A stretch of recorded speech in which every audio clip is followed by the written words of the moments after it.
Hey guys, welcome back to another episode. In this following video, I'm going to walk you through the steps on how you can request a payout from Top Cashback. In order to do that procedure, you'll have to follow this step. First thing first, you have to log in.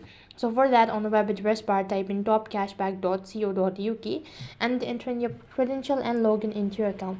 Once logged in, you need to look for the option that says payout or withdrawal dashboard section, and this is where you can manage your cashback earning and request to payout. Depending on the payout method you chose, you may need to enter additional details such as your bank account information from bank transfer or your PayPal email address for the PayPal payout. After entering the necessary details, you need to follow the prompt to request your payout and review the payout request to ensure accuracy before proceeding. Then you need to wait for the procedure and you can receive the funds. Then you can check your balance or bank account, PayPal account or whatsoever, and that's basically how you can pay out on Top Cashback. That is all for this video. I hope the video was helpful.